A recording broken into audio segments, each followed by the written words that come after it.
Going to the gym can be discouraging, especially if you're putting in the work but barely seeing changes. But with Tonal, you can actually see your progress with every workout. Tonal provides the convenience of a full gym and the expertise of a personal trainer anytime at home with one sleek system. Designed to reduce your mental load, Tonal is the ultimate strength training system, helping you focus less on workout planning and more on getting results. No more second-guessing your technique. Tonal gives you real-time coaching cues to dial in your form and help you lift safely and effectively. After a quick assessment, Tonal sets the optimal weight for every move and adjusts in 1 pound increments as you get stronger, so you're always challenged. Tonal lets you choose from a variety of expert-led workouts, from strength to aero hit to yoga and mobility, to keep you coming back for more. For a limited time, go to Tonal.com to get $500 off your Tonal purchase, plus a free 4-year warranty. That's Tonal.com for $500 off, plus a free 4-year warranty. Tonal.com.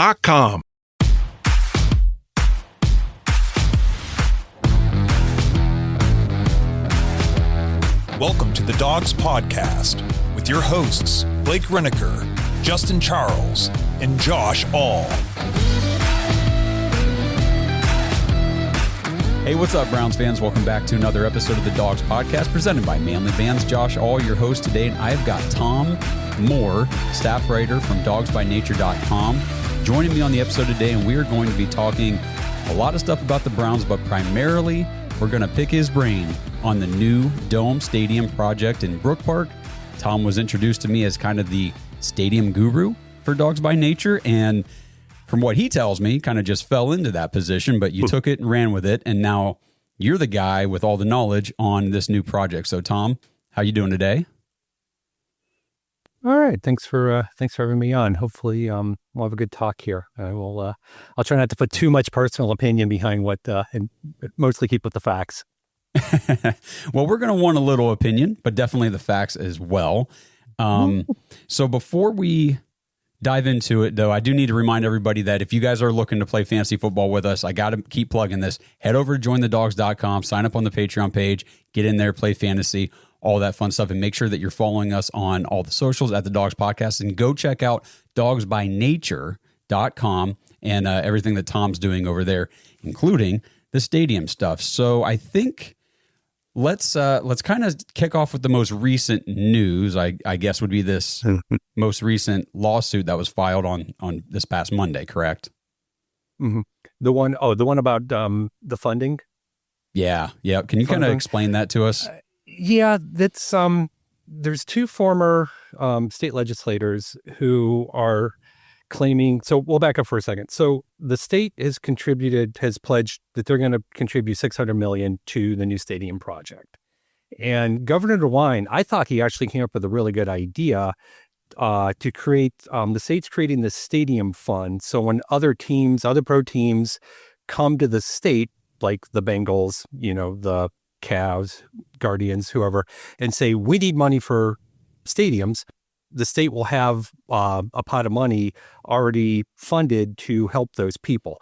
And the one, I can't remember if it was the House or the state legislator, or which side of the state legislating body, one of them wanted to do the traditional municipal bonds, but DeWine wanted to actually increase the tax on the companies that run all the gambling apps in sports gambling apps, which actually to me sounded like a good idea. Those companies, they don't employ anybody in the state of Ohio. They don't do anything. So pulling money from them to fund this account that then would go to the team seemed to make sense. But that's not what happened. But the state did come through, and they're going to use their $600 million they're going to contribute to the Browns is going to come from the unclaimed funds account, which the state runs. It's it's a little bit complicated. People forget that they have money. I don't know how they forget they have money, but you might forget you have money in a bank account that you closed years ago, or you got a refund, you didn't get something. So that money sits somewhere, and after a certain amount of time, it transfers over to the state. Now you can go online, you can check to see if you have any money, you can get that money back. But after 10 years, that money now going forward is going to be transferred into this stadium fund for the state of Ohio to use to help pro teams when they want to renovate, build a new stadium, whatever it is they want to do. So now the new lawsuit is there's two former state legislators. They're saying this is unconstitutional. You should not do this. Why are you taking the people's money? So they filed a civil lawsuit to try to stop the state from doing that. Whether that's going to work or not, who knows?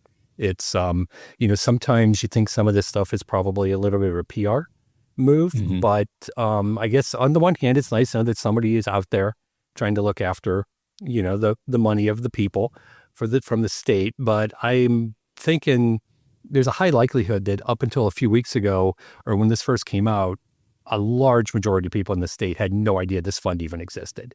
So the fact that they're taking money from hardworking people, that's a little bit of a PR narrative spin that the one side's kind of putting on it. So gotcha. So that's a myth essentially, because basically unless I missed something in there, what you just told me was this is essentially money that not only did people not know this fund existed, they didn't even know they had lost this money in years past. Right. So, yeah, it is our money, but it's, I just don't know. I don't know that it's this big, the way it's being portrayed, that it's somehow, hurting the little guy, the little person. I'm not sure that's 100% true. And even if it is, not to get overly political, but that's just kind of the way the world works now. Yeah, I know. I see a lot of people in comment sections and stuff saying, I don't want my hard-earned tax dollars going to these stupid stadium projects, blah, blah, blah. And I keep trying to remind people that you don't really get a say in where most of your tax dollars go anyway. And even if you don't support the team, if you drive I live in Summit County. If I go right across the border into Cuyahoga County, I go to a restaurant, I go to a bar, I'm getting taxed on the sin tax anyways. So if you're buying something in Cuyahoga County, you're getting taxed, and that goes to contribute to the money, that all three sports teams are using. So yeah, it would be in a perfect world if you're an owner of a sports team and you want a new stadium. God bless you. You pay for it yourself 100%. But unfortunately, that's just not the way things work anymore, or if they ever did. No, correct. And then as I understand it, Jimmy Haslam is fronting more of his own money for this stadium than any other owner has before. Is that correct? I want to say that that's probably correct. I know it's a 50-50 public-private. So 1.2 billion public, 1.2 billion private. So they're responsible for the 1.2 billion in the private funding. And also, I know there's some safeguards in there if there's cost overruns, because there's no way they're building this thing for 2.4 billion. There's always going to be cost overruns, because the longer you wait, everything is just going to get more expensive. The steel is going to get more expensive. Everything's going to be more expensive. So if I'm remembering correctly, there are some safeguards written in there that they, one, they have to pay the $600 million back to the state through the revenue that the project creates. And also, if there are cost overruns, they can't come back and say, we need more money. They're responsible for it. Gotcha. Okay. So if it ends up being 2.6 billion, they're responsible for that extra, 0.2 over the 2.4. As far as I know. Correct. Okay. Well, that makes sense. And that's good information to know, because again, people don't take a whole lot of time, I think, sometimes to research this type of stuff and understand it. And like you said, there's all these misperceptions about a lot of the stuff going on with the stadium. Right. And it's what's an emotional the current thing situation? Too. Yeah, for sure. And, if you don't look past the headline, it's sometimes it's easy just to and it's a lot of details that that the average person doesn't want to be, not everybody's on board. Like we were joking before we came on air, not everyone gets excited by stories about municipal bonds and infrastructure and things like that. So I get it. Yeah, absolutely. I told you before we started, following the nitty-gritty details of this whole thing for the last year plus, or however long it's been now, I haven't had that desire and interest to go, nitpick the details. So that's why I wanted to get you on here to help break some of this down for everybody. What's the current status of this art model law? That's an interesting one too, because I know that that's what the city of Cleveland is kind of like hung its last gasp on. Is the Modell law is if you're playing in a publicly funded stadium, you have to give notice that you're leaving, you have to give an opportunity to sell the team, all these different things. But when Governor DeWine signed the latest state budget, there was language in there that updated the Modell law, and to me, I think it just made it more of a common sense and really what it was intended to. It was intended to protect cities if a team moved out of the state. The Browns are not moving out of the state. They're not even moving out of the county. They're just moving 13 miles down the road. Right. So that's what they kind of like just re-upped the language to say you have to, it's as long as you're not leaving the state and as long as you're obligated, you're fulfilling your lease, which the Browns are intending to do. Their lease expires at the end of the 2028 season. They're not going to try to break it. They have to play somewhere for the next 3 years while this thing gets built. So they're just going to stay there. And to me, I don't think that was ever going to stop them from doing what they were going to do. But I just think this was an actual common sense way of saying, no, look, I know this is what people are interpreting, but this is what it really means. And to sit there and say, you can't leave the city of Cleveland after your lease expires, but you're staying in the county. I mean, come on, you have to have a little bit of common sense here. And yes, it's going to hurt certain parts of downtown, but I'm not sure what, the city of Cleveland, I've lived here my entire life for the most part. And Cleveland has always been this weird thing where what's good for Cleveland is good for Northeast Ohio, but they never look at it the other way. What's good for Northeast Ohio is good for Cleveland. And I think sometimes that holds the city back. And I think that kind of, because not everyone goes into downtown Cleveland, but you go out and you spend your money throughout the county or you spend it somewhere else, you're still generating money. And I think if we just look at it more as what's going to benefit the entire region, is a way to, it's a better way to look at it than just like this must go on in downtown Cleveland and, everybody will come on board. There's nobody from the city of Cleveland. I was looking, I think it's something like 15% of fans in the city of Cleveland actually go to games. And it's only like 30 some percent in Cuyahoga County as well. So this is a regional team. We all know that. So I think I've lost my train of thought, but yeah, so I think the Modell law, okay. I just think they put some better clarity around it. And I just can't imagine, I mean, anything's possible, but you can't really see a scenario where they're going to be, the Haslam's are going to be held to, no, you cannot do this. Right. Yeah. And going to, what you were saying about hurting downtown, that's another big argument we see a ton is that, this is going to kill the downtown, economy and all this kind of stuff. And our pushback to people is always, well, it's 8 Sundays a year, it's 8 home games a year versus, okay, so now you're, like you just said, you're 13 miles out of the city. Like you're not that far away, but now you've got opportunities to bring events to this region year round. It's not just a big giant facility that gets utilized 8 times a year, which is almost kind of worthless if you think about it. What is that really doing for the region where now we're going to be able to not just have our home games there for football season, but now we can do NCAA tournament, we can do basketball things, we can do wrestling things, we can do like monster truck things, they can do concerts and all kinds of different conferences and conventions and things like the possibilities are endless with what they can use this facility to bring into this area. That's another one that that's an angle that I'm not super sold on, because we already have those events coming to Cleveland as it is. I was reading something the other day where somebody said, oh, we're going to be able to get concerts now. And I'm like, well, wait a minute. I grew up here. I know we've had concerts here because I've gone to them. And this is one of the bigger myths too, that I think more people are catching on to. Whenever a group proposes a project like this, they talk about all the economic benefits it's going to have. We're going to bring jobs. We're going to bring all this money. We're going to bring this. We're going to bring that.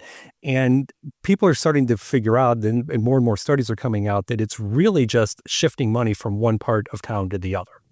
And, I kind of look at it, there were concerts going on at Rocket Mortgage or whatever the field house is called nowadays.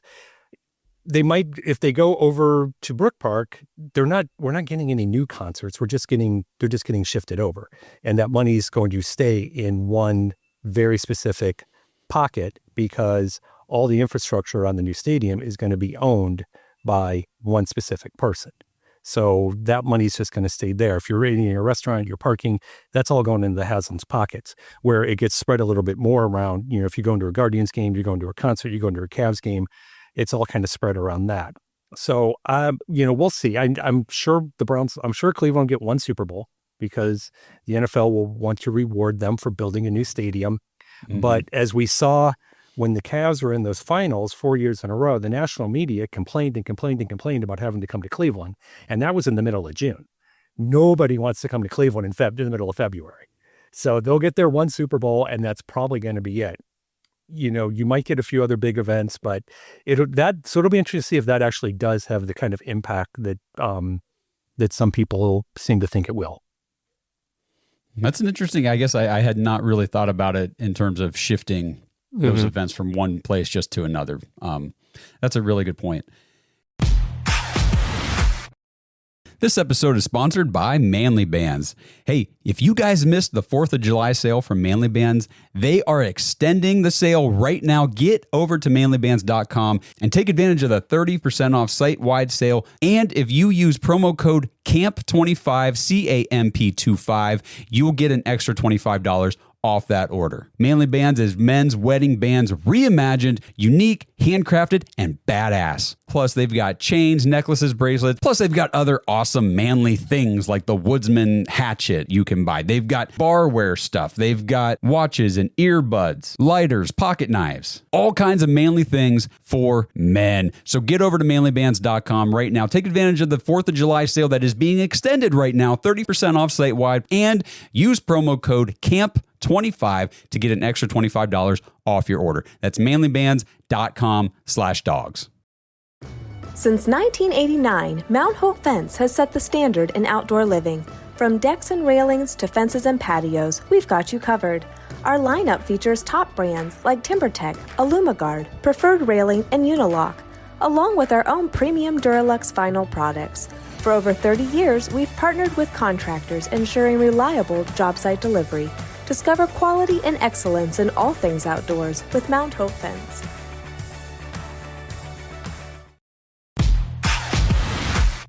Timeline-wise for the stadium project, when do they have like a proposed date when they plan to break ground on this whole project? Do you think, I guess what I'm really getting at here too, is do you think this entire project gets done and is ready for the kickoff of the 2029 NFL season?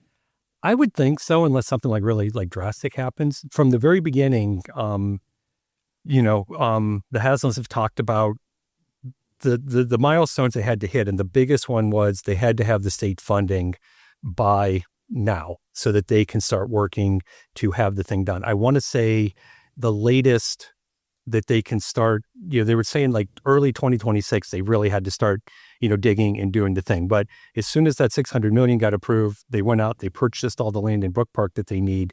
So that needs all that pre-work up there because they're going to have to repair the roads. They're going to have to get everything set up there. So I have a feeling it should, the surrounding parts, the restaurants, the hotels, the office space, that may not be ready, but I think, you're talking 26, 27, 28, you're talking 3 full years. They should be able to build, like I said, unless something like drastic were to happen, everything the team has come out and said is they're right on the timeline that they need to be on. So, plus you figured, the season doesn't kick off until September of 2029. So you're really talking like 3.5 years.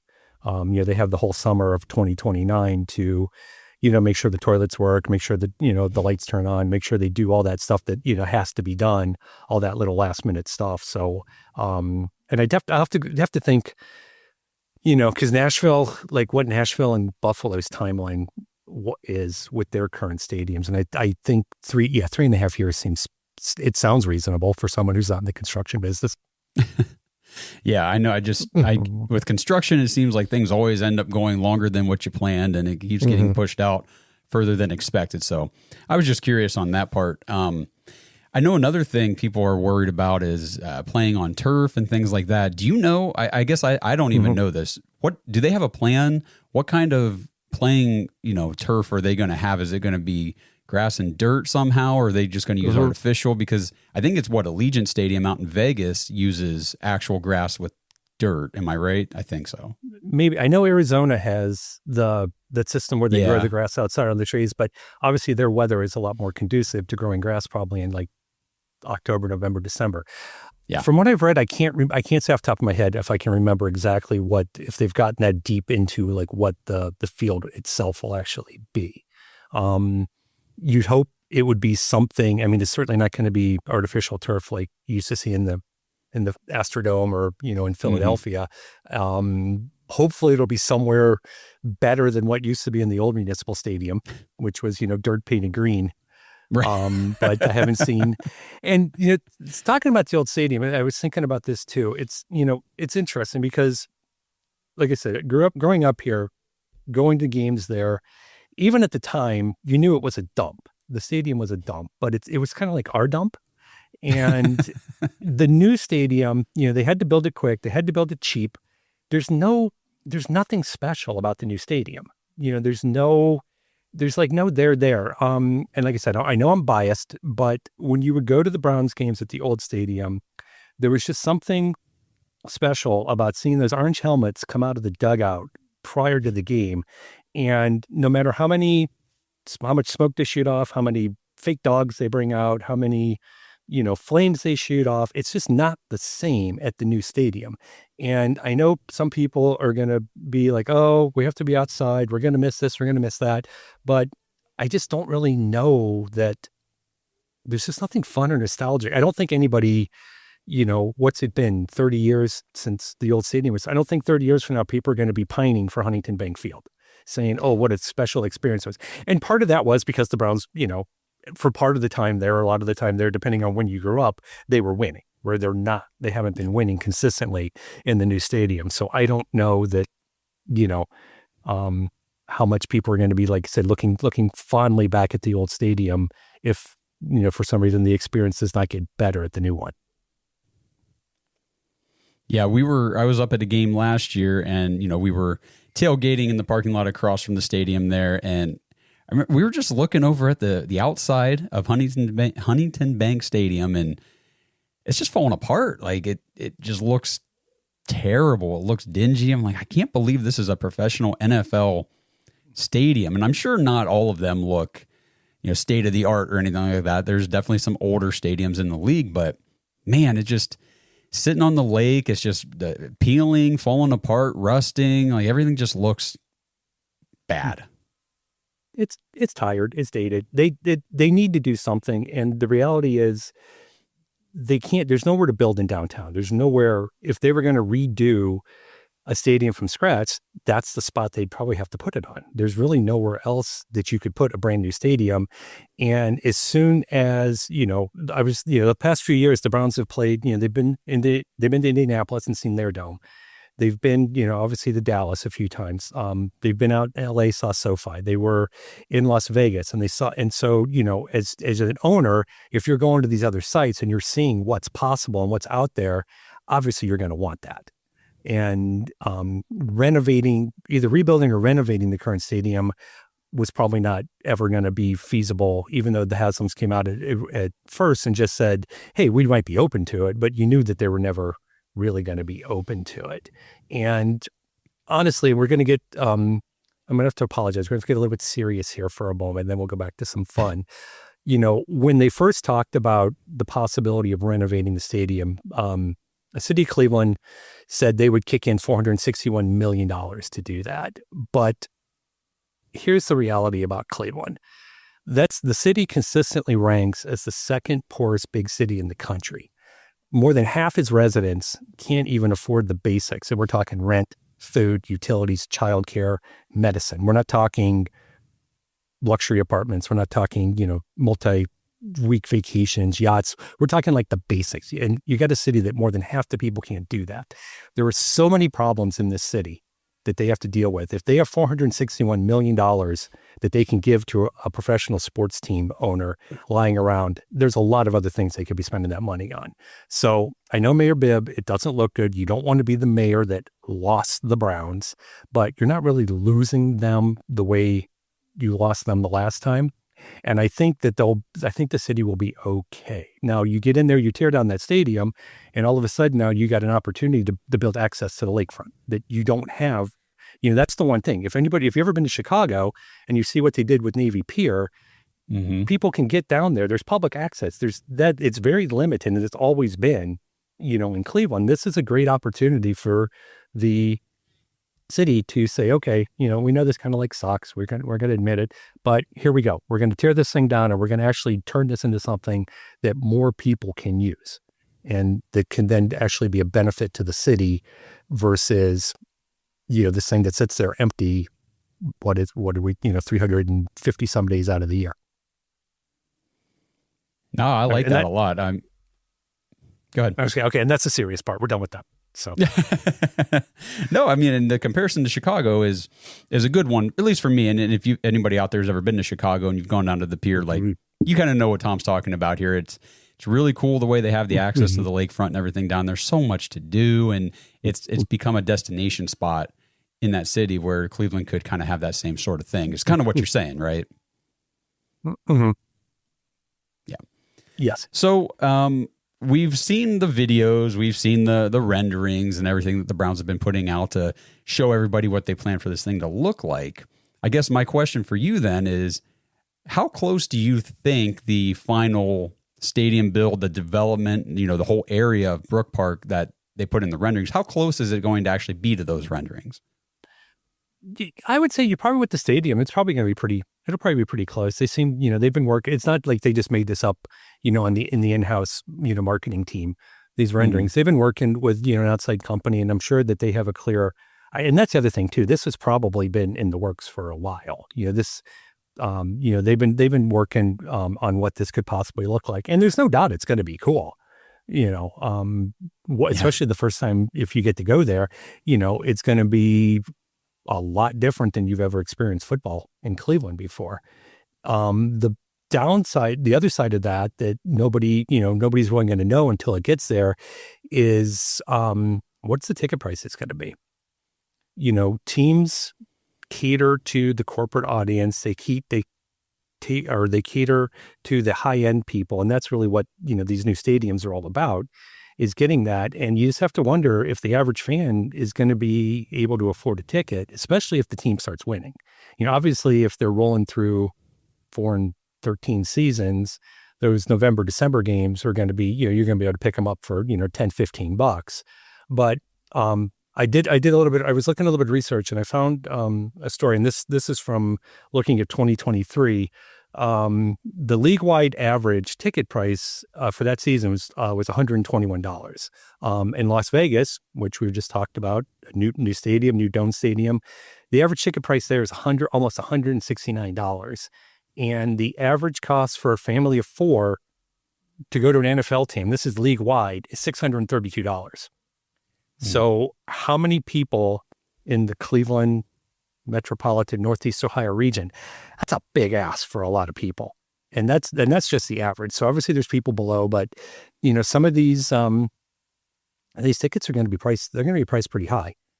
And, it's going to be interesting to see who they can get in there. It's also going to be interesting to see, what kind of corporate money they can pull into this, because I think we've all seen the story that Cleveland's the smallest, city that has 3 major professional sports teams, and there's only so much corporate money to go around. So, the Guardians, Cavs, Browns, they're all going after that same money for advertising, for those suite rentals, for all that stuff. And it's, I guess, they're going to be the newest one, and it's going to, so obviously they're going to have the nicest stuff, but that's going to be, if it turns into an arms race, Dan Gilbert's not going to be shy about, doing what he has to do. I mean, they just opened up, or they just announced that, is it pronounced comms, that whatever that experience is that and that was originally going to be in Brook Park. I saw was that in the original renderings. They were going to put that fan theater experience at the new outside as part of the new stadium, but obviously he talked them into keeping it downtown. So, the Dolans aren't going to be able to keep up, when it comes to the money race. But I don't think Gilbert has any problem with. Now he's not printing money the way the NFL is, but he's certainly not hurting for money either. Right. Yeah, no, that's a very interesting point. I know ticket prices has been a big, point of contention with a lot of fans, like not going to be able to afford to go to games and all that kind of stuff. But I don't know. I feel like these things do have a way of somehow balancing themselves out, because at some point, you can't just have an empty stadium because your ticket prices are too high. I mean, these other NFL teams, the Rams, the Raiders, the Vikings, like these other new dome stadiums, they're able to get fans in there. So I think that it's pricey now if you want to take a family of four to an NFL game, even if it is just, at Huntington Bank, early in the season, it's going to be pricey usually. So we'll see how that goes, but it's an interesting thing to talk about. So out of the renderings, out of all the announcements, the features that the Browns have announced for this new stadium, what thing is your favorite? Like, what are you the most excited about for this new stadium? I don't know if I'm excited about things. I think it's more. I guess we'll just have to kind of wait and see how it comes out, and how everything looks. It's I guess the thing that it's not so much excitement, but it's more kind of like frustrated. Is the whole dog thing is, to me, I think it's played out. I was around when it became a thing, and that became organic. And once it became a marketing tool, when it became corporate, it's just kind of like, okay, we get it. I know they're going to try to replicate it, but it'll be a nice experience. I guess that's the best way to put it. And I guess it'll depend on we'll have to wait and see what it looks like when it's there. Certainly cold weather days, it'll be nice for people to not have to sit out in the elements. I know a lot of people think that that's what football in Ohio is supposed to be about, but this team is not really this home field advantage of being a cold weather team hasn't really been a thing for a long, long time. So if it ever really was, so I think that'll probably be okay. And it'll to be determined. Yeah. The home field advantage thing, that never held any water with me really. And then a couple years ago when the New Orleans Saints, a Southern team who play in a dome, came up to Cleveland on the second coldest game in Cleveland Browns history. It was like 4 degrees and the wind chill was negative, whatever. They beat us. There was no home field advantage for the Browns in that situation. So it's just, that's just not the way it works. If you're good, you build a home field advantage by being a good team. It doesn't matter if you're indoor, outdoor, whatever. It's like the Packers, the Packers get this outdoor, home field advantage from the elements and everything because they're freaking good. They're always a good team. Mm-hmm. Yeah, that didn't do them much good, in the 70s and the 80s when they were, not good. So you put a good team out there and everything else kind of takes care of itself. It's funny how that works out that way. Yeah.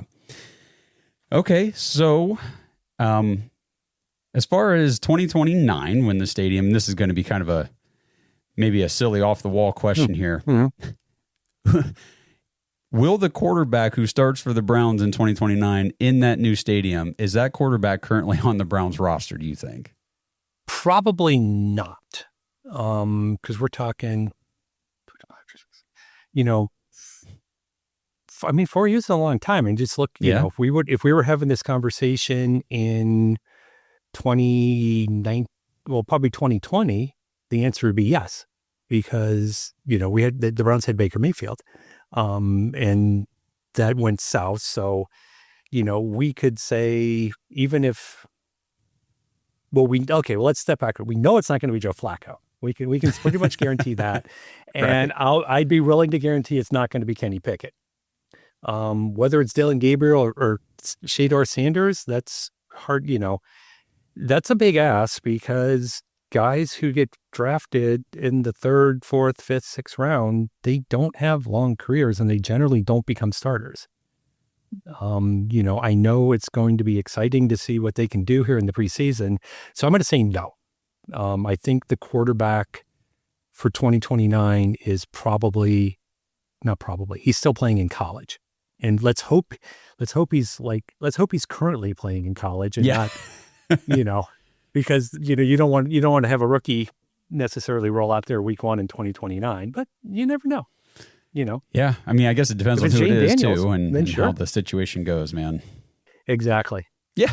Right. Yeah. If you can get Jaden Daniels, but boy, those guys are really hard to come by playing at that level as a rookie. Right. It's insane. This episode is sponsored by Butcher Box for Pets. Browns fans, we love our fellow dogs, our Dog Pack members, and the Dog Pound faithful, but let's not kid ourselves. The most important dogs in our lives are, well, our dogs. Your furry friends aren't just pets, they're part of the family. But the question is, what are you actually feeding them? Head to butcherbox4pets.com/products to see all the options for your dogs, including fresh and dry foods, treats, meal toppers, and even toys for your dog. If you're not sure what your dog will like best, try the Premium Nutrition Adult Starter Pack. And they even have a vacation bundle to take care of your four-legged friends while you're on vacation this summer. And right now you can get 20% off your order with promo code DAWGS, DAWGS, when you check out. At ButcherBox, they believe in real ingredients. Their pet foods have been developed and certified by vet nutritionists to contain 0 artificial flavors or preservatives. You get protein-packed formula with over 50% of the recipe comprised of third-party certified humane ButcherBox meat, plus functional ingredients like pre- and postbiotics to support your dog's vitality and digestion. I know that sounds like a lot, but the bottom line is your dogs are getting the nutrition and the value they need and honestly that they deserve. I know our home wouldn't be the same without Odie, our 100-pound golden retriever who thinks he's a 10-pound lap dog. He is not, but it gives us peace of mind knowing that we're giving him quality food instead of just that factory processed garbage from the store. And speaking of the store, no need to go. ButcherBox for Pets delivers their high-quality food right to your door. So head to butcherboxforpets.com/products and use promo code DAWGS, DAWGS, for 20% off your order. It's time for us dogs to give our dogs the nutrition they deserve. If you're a lineman in charge of keeping the lights on, Grainger understands that you go to great lengths and sometimes heights to ensure the power is always flowing, which is why you can count on Grainger for professional-grade products and next-day delivery, so you have everything you need to get the job done. Call 1-800-GRAINGER, click Grainger.com, or just stop by. Grainger, for the ones who get it done. If you're a lineman in charge of keeping the lights on, Grainger understands that you go to great lengths and sometimes heights to ensure the power is always flowing, which is why you can count on Grainger for professional-grade products and next-day delivery, so you have everything you need to get the job done. Call 1-800-GRAINGER, click Grainger.com, or just stop by. Grainger, for the ones who get it done. Going to the gym can be discouraging, especially if you're putting in the work but barely seeing changes. But with Tonal, you can actually see your progress with every workout. Tonal provides the convenience of a full gym and the expertise of a personal trainer anytime at home with one sleek system. Designed to reduce your mental load, Tonal is the ultimate strength training system, helping you focus less on workout planning and more on getting results. No more second-guessing your technique. Tonal gives you real-time coaching cues to dial in your form and help you lift safely and effectively. After a quick assessment, Tonal sets the optimal weight for every move and adjusts in 1-pound increments as you get stronger, so you're always challenged. Tonal lets you choose from a variety of expert-led workouts, from strength to aero hit to yoga and mobility, to keep you coming back for more. For a limited time, go to Tonal.com to get $500 off your Tonal purchase, plus a free 4-year warranty. That's Tonal.com for $500 off, plus a free 4-year warranty. Tonal.com. So obviously that's a few years down the road type of question, but let's come back to this year, 2025, week 1. We'll talk to you here. Let's get your opinion on the quarterbacks. Who do you think starts week 1? How do you think, basically, how do you think the season shakes out for the quarterback position? Mm-hmm. Okay. I'm going to say it's either going to be Flacco or Pickett. They're going to start. I'm going to lean towards Flacco because even though he's 40, I think he's better than Pickett. I think he obviously has an edge because he knows the offense. I'm also not sold on this kind of like storyline that the Browns are so in love with Pickett because he was the first quarterback they got in the offseason. I just think, they gave up DTR and a 5th round pick. I don't think that really signals this huge love affair with Kenny Pickett. I do think getting away from Pittsburgh, he got a year of washing that stench off of him with the Eagles and kind of like was able to reset his mind a little bit from what was a bad situation. And that's the thing. The Browns get, and deservedly so, they get a lot of criticism and a lot of national publicity for being the place where quarterbacks go to die. But there are plenty of other teams out in the NFL that you can say the same thing about, and Pittsburgh's definitely one of them. They have no clue how to evaluate quarterbacks or get an offensive system that works. So I think what they're hoping the plan is, and I think this is probably a solid plan, is you pick one of the veterans as the starter, you luck into trading that other person away to a team that needs a quarterback. You don't want anybody to ever get hurt, but somebody finds themselves in a situation. So you name Flacco the starter, you trade Pickett, and then and there's no reason, I don't see any reason to not, unless somebody comes and bowls you over with this offer for Gabriel or Sanders, there's no harm in keeping 2 rookies on the roster this year. They're not winning this year. I mean, they're not intentionally losing, because they don't intentionally lose, but I don't know that they'll be upset if they lose this year because it'll help their draft pick. So I think what we're going to see in the preseason is very little of Flacco. You're going to see, that first preseason game, you'll probably see Pickett play maybe most of the first half. Then you'll see Gabriel in the third quarter, Sanders in the fourth. Then the second preseason game, they'll flip it. Pickett will play. Then that third preseason game, you might see Flacco for a series or 2, and then you'll just see all Gabriel and Sanders, and people are going to get excited because they're going to probably light it up against guys that are going to be out of the league 3 or 4 days after that. And then, the one thing I think they have going for them, I don't know that anyone's going to be, if they start the season with both rookies on the bench, I don't necessarily know that there's going to be a lot of people screaming and yelling about they have to get them in there. Why are they not doing this? Why are they not doing that? So they have a tough first 4 or 5 weeks of the season. You ride Flacco or Pickett as long as you realistically can till eventually they start to fall apart. And then you kind of see maybe the second half of the season, you put one or the other rookies in. The hard part, you can't put both of them in because you can't be like, okay, we're going to have a 4-game stretch with Gabriel and see what he does. Okay, you're benched, so we're going to have a 4-day stretch with Sanders. That's just going to be tough to do. So if they go with one, they're going to kind of have to go with one and ride them out as long as they possibly can.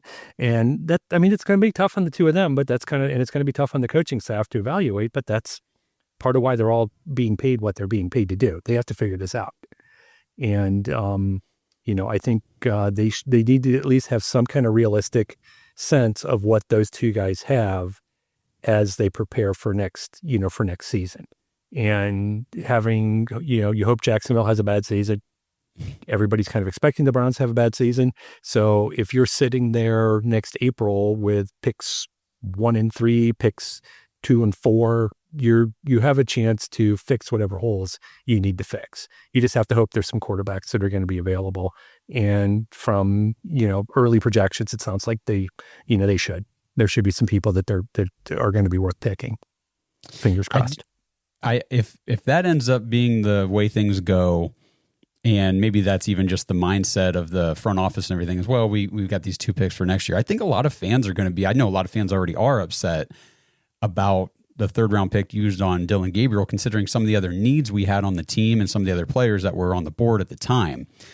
So I think that is also why I feel the Browns will be more compelled to give Gabriel that opportunity ahead of Shedeur Sanders, even though I think a lot of the fans are going to be pining to see Shedeur first on the field because he was touted as a 1st-round talent throughout the process and all this kind of stuff. So do you feel like the Browns got themselves into more of a mess than they needed to with this quarterback situation, or do you like them taking the multiple shots at the position? I think it's fine. I mean, as long as, and they can't 100% control the narrative, but the reality is that Sanders is a 5th round player. I mean, he was selected in the 5th round. Everybody in the NFL came together and said, you know what?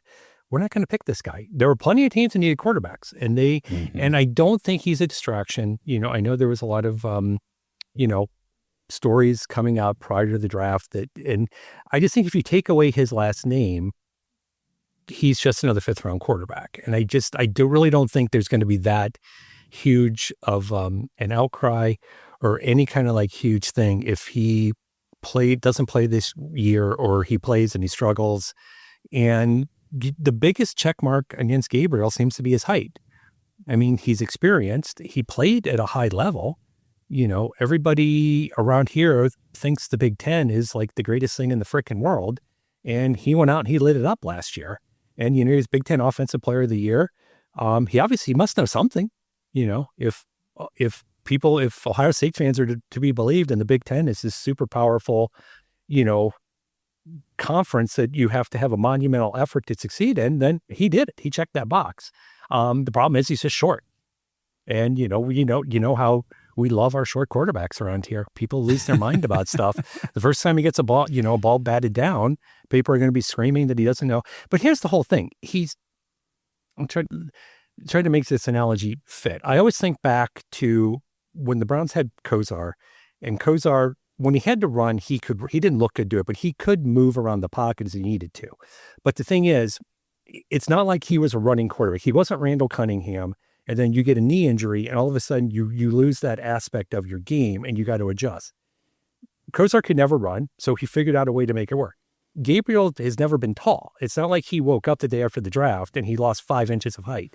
He's figured out how to do it. Now, whether you figure out how to do that at the NFL level is a different thing. That's a whole different, it's that whole funnel. You got hundreds of thousands of kids in high school, funnel down to thousands of kids in college, funnel down to hundreds of people at the NFL level. Can he do that? Can he see over DeJuan Jones when he has to throw the ball? Can he see? But he made it work in college, so should be a reasonable expectation he can figure it out, at the pro level. And we'll see, how it goes in the preseason. But I don't see Flacco making it through a 17-game season at this age. No. But I don't know if the team and the fans have the stomach for 17 games of Kenny Pickett. So I think at some point you're going to see one of the rookies. And I think that's where kind of thinking about trying to figure out which one to put out there and how long to put out there is probably going to be the bigger puzzle, as opposed to when do we pull the trigger and put a rookie out there. It's going to be very tricky for sure. I think it's going to be the main topic of conversation for Browns fans for the weeks. Entire season for sure. And I agree with you. Joe Flacco hasn't had a full game, a full season since 2017 with the Ravens. So, it's not going to happen now. He's just getting older. It's not who he is. It's not going to happen. He can't sustain it for that long. He turns the ball over too much. Like, there's going to be a natural progression from Joe to one of the rookies at some point. And I agree with you 100%. I've been saying the same thing about Dillon Gabriel since we drafted him. People are saying, well, he can't play because of his height and all this stuff. And maybe not in the NFL, but I've made the same argument to people that he's been that 10.5, 5'11", whatever he is, for a long time now. And he's played at that high level at that height. So he can clearly navigate throwing windows. He clearly understands the offense. He can, break a huddle. He can direct people at the line of scrimmage. He can process pre-snap. Like, he's got all those things. He's got all the things the Browns said they wanted, and they identified him as their guy, and they got him. So I do think that he'll be, and Blake, the other host on our show here, has said multiple times, he will be given every chance to fail before they give Shador a higher chance to succeed. And the one thing it'll be interesting too, and I haven't really seen anybody talk about this, is the fact that the Gabriel's left-handed, and that, to me, that flips the entire offense. All of a sudden now, Conklin's your blind side versus Jones. The ball comes out of his hand different. So I don't know. Maybe it's not a big deal. Maybe it's not a big deal for the receivers. Maybe it's not a big deal for the line. Maybe it's just, you still have to block. You still have to run the route. But it'll be interesting at some point during training camp in the preseason if something comes out or somebody does ask the question of, do you have to operate differently if he's in the game versus a right-handed quarterback? And maybe in 2025, it's not a big deal. Well, and I guess we could always go back to, and I love that question. I might go back and read some Atlanta Falcons things from last year, because they went from right-handed Kirk Cousins to left-handed Michael Penix Jr., during the season. So I wonder if there were any articles, published by any Falcons writers saying, hey, the coaches have said this, or there's a difference here. I'd be interested to see how that went for them. And I guess the Dolphins did the same thing, going from Tua to all their backup quarterbacks last year, from a lefty to righties. So I guess maybe there's a little precedent for that. Yeah, and like I said, maybe it's not as big of a deal as you think it'd be. It could be the new left tackle, right tackle. I play right tackle. It's super easy to play left tackle, and then all the linemen come on and say it's really not that simple, but fans think it's simple. So maybe it's another case of that where I'm overcomplicating it. Yeah, very, very possible. Very possible. So I guess before we wrap this thing up here, you've already kind of alluded to not a strong belief that the Browns are going to be all that great this year. Oh, 14-3. Lock it. Okay, all right. I'll take it. You look at it. You split the division games. I mean, there's no reason they can't. They've been. This is the thing, and I wish I had thought of it as far as I would have got the exact numbers. If you just go back under Stefanski, they've been. They owned the Bengals when Baker was here. It's kind of tipped a little bit back on the Bengals side. They generally can split with Pittsburgh, no matter who's playing quarterback, especially at home. And they've been able to hang with Baltimore. So you split the division games. You kind of take advantage of those other last place teams, pick up a cheap win here and there, and all of a sudden, you're like at 9-10 wins. Come on. Yeah, we've been wondering if it's not going to be, a lot of people think, 2 or 3 wins is the most. We have such a strong defense, and we've seen what now last year was a total joke with the Ken Dorsey stuff, but with Kevin Stefanski running the show, he can get pretty good results out of just basic competent quarterback play, like just absolute league average quarterback play. With this defense, with Jim Schwartz and everything, like they could put up 7-8 wins, I think. Maybe push for a little more if things start to go well, if they win some close games, if a couple calls go their way, kind of like they did in 2023. But then again, on the other side of things, if things go against us or we have a couple penalties at the wrong time, I mean, the 49ers make a field goal instead of miss one at the end of a game.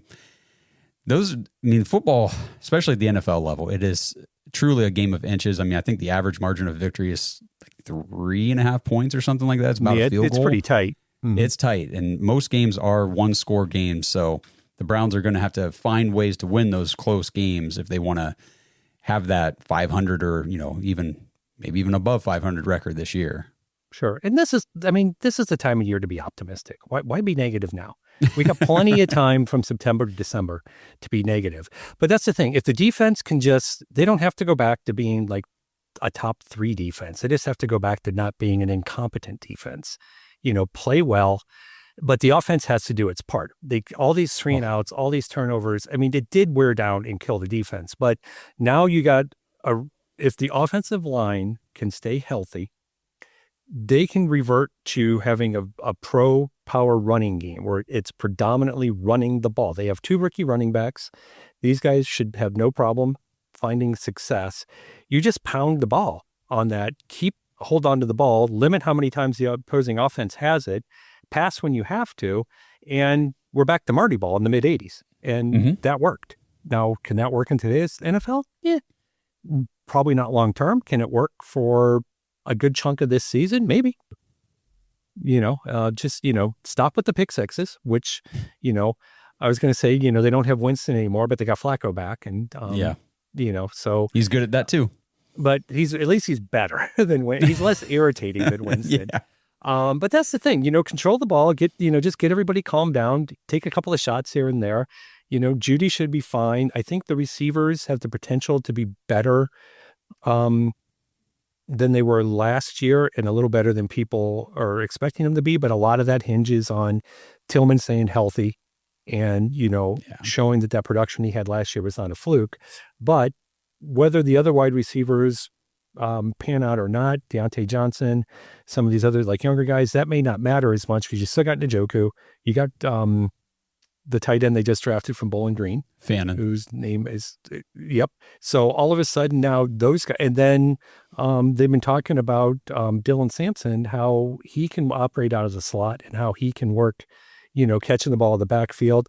And you got the kid from Kent State who's, getting some attention as a potential slot receiver. So I think they can build a functional offense, out of those guys. And the passing game might be better than people are expecting it to be.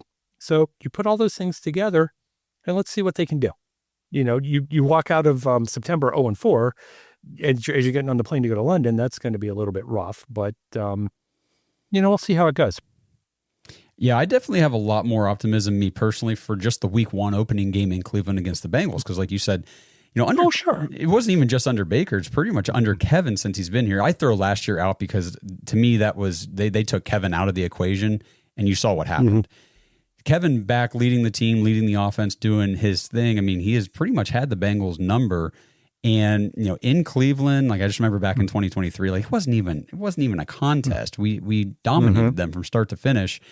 And, with as long as we come out of training camp and preseason relatively healthy, I don't see why our defense doesn't stifle the Bengals offense enough. They always start out the gate every season slow anyway. And their defense isn't really much to speak of. So with Joe Flacco, if he is the starter, I think there's a good chance we come out, start the season 1-0. I think so. Like I said, this is the time for optimism, but there's some reality to that optimism too. There's, like we said, the one Bengal game, I think, you got to throw the one out last year because they were starting, Jeff Driscoll or whatever. Maybe that was 2 years ago. It kind of all blends together. So, but they play them tough, and we'll see. We'll see what they can do. We will. Absolutely. Well, Tom, I'll get you out of here. I really do appreciate you jumping on here, doing the podcast with me, just breaking down some of the realities, the myths, all this stuff about the stadium, and then just talking Browns football with me for a little bit here. So I appreciate that very much. If you guys want to follow Tom and his work, head over to dogsbynature.com, look him up. Are you on Twitter? Are you on X? Yes. Okay, what's your handle? Tom_RedRight88. Okay, so go check him out. Give him a follow. Great stuff here. And if you guys got any questions or anything more, drop them in the comments. Maybe we'll get Tom back on here at a later date just to continue to update us as this stadium project moves along. But for Tom, for myself, we will see you guys in the next episode. Let's go Browns. Thanks for listening to another episode of the Dogs Podcast. Make sure you subscribe on YouTube and follow us on Twitter at the Dogs Podcast. Get your thoughts on the show at thedogspodcast.com.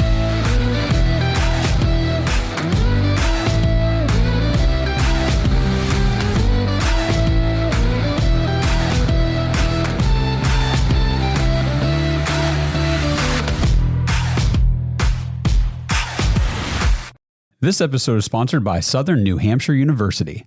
Browns fans, I can't tell you guys how many people I've known over the years who have missed out on job opportunities simply because they don't have the right degree or even have a degree at all. I mean, these are people who otherwise would have been perfect for the position they wanted, but they got turned away simply because of educational requirements. If you've ever felt stuck in a job you didn't enjoy, or you felt unqualified or unable to advance your career due to your lack of education or experience, heck, maybe you even have a degree, but now you feel like you chose the wrong major, Southern New Hampshire University could be the answer for you. Go to snhu.edu/bark, B-A-R-K, to learn how you can get started today. SNHU has programs in psychology, cybersecurity, computer science, sports management, game development, data analytics, and finance. SNHU is one of the largest online accredited universities in the United States, and their programs are radically affordable. Their online tuition rates are some of the lowest in the nation. And you might even be eligible for financial aid or have prior college credits that could fast track your degree at SNHU. And because networking is everything,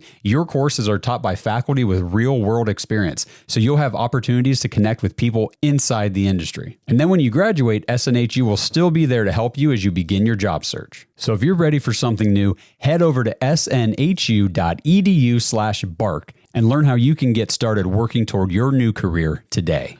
Going to the gym can be discouraging, especially if you're putting in the work but barely seeing changes. But with Tonal, you can actually see your progress with every workout. Tonal provides the convenience of a full gym and the expertise of a personal trainer anytime at home with one sleek system. Designed to reduce your mental load, Tonal is the ultimate strength training system, helping you focus less on workout planning and more on getting results. No more second-guessing your technique. Tonal gives you real-time coaching cues to dial in your form and help you lift safely and effectively. After a quick assessment, Tonal sets the optimal weight for every move and adjusts in 1 pound increments as you get stronger, so you're always challenged. Tonal lets you choose from a variety of expert-led workouts, from strength to aero hit to yoga and mobility, to keep you coming back for more. For a limited time, go to Tonal.com to get $500 off your Tonal purchase, plus a free 4-year warranty. That's Tonal.com for $500 off, plus a free 4-year warranty. Tonal.com.